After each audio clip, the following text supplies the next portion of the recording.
Tabangan po, matapos sa ililin. Sabi po kayo naman, tumigil.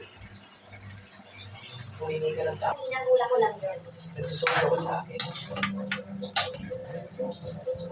Pasensya na, Miss Jen. Kanina nung nagmumura ka, Miss Joe, sa lakas pa ang boses mo. Bakit ngayon napakababa na ng boses mo? Pagod ka ba? Babae ka ba siya? Kailangan kong mag-isip ko sa akin. Pasensya na, Miss Jen. Kita kayo pala. Pagkakilala kayo. Nanay, huwag mong pahirapan si Shen Ruan. Ako ang unang kumilos.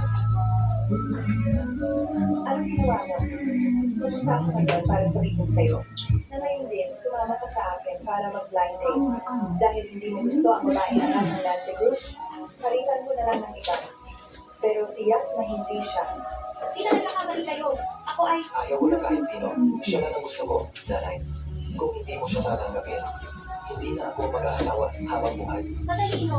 Tiyak na hindi papayag si Tita na magpakasal tayo. Tsaka samantalang hindi na mag-aalala tungkol dito. Sigurado ka? Napakasalan ang babae ito? Oo, Sige, pumapayag na ako. Pero ngayon, kailangan pumunta at kumuha ng marriage certificate. nasa iyo ba ang registro ng pamilya mo? Noong usap natin dati, wala yun sa usapan. Alam ko iba yung presyo. Hindi. Hindi pa ako handang magpakasal.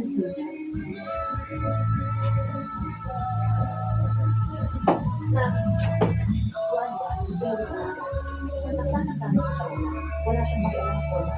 Kailangan namin ang pumabilitasin para sa olasyon. Ano na ang gawin natin? ma, huwag ka muna mag-alala. I-text mo sa akin ang address. Darating ako agad. Pumapayag akong pakasalan ka. Pero, pwede ba kumutang muna ako ng 200,000? Siya, basta tulungan mo akong malampasan ko. Kailan tayo pwede maghiwalay? Depende. Ano pang hinihintay mo? Magsasara na ang tanggapan ng sigil. Bilisan mo. Agad. Bilisan mo na. Ma,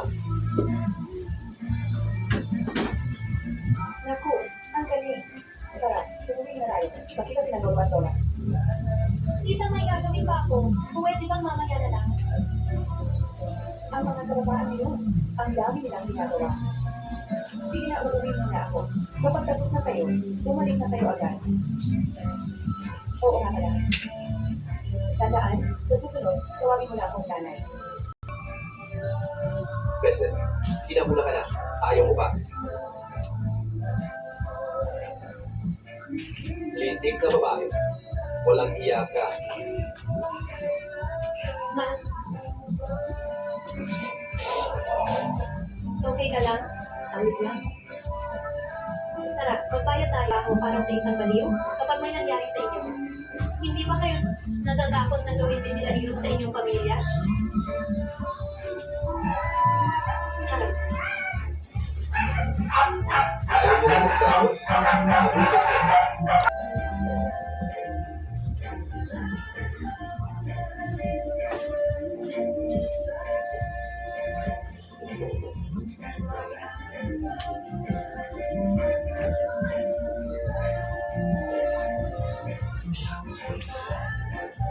Bakit ka na naman pumunta? Hindi ka ba natutuwa? Buong Nanshe, wala akong narinig na may mahali kang pamilya na Shen. Taga-ibang lugar ka. Taga-Nansheng talaga ako. Dumating na sina Lolo at Lola. Akala ko isang prinsesa mula sa mayamang pamilya na may ganitong karangyaan. Pero, Masyadong maingay ka. Pwede ba makahimik ka?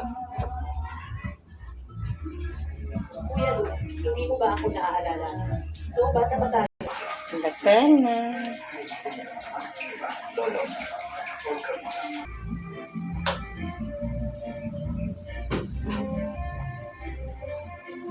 Sigurado ka bang ngayon?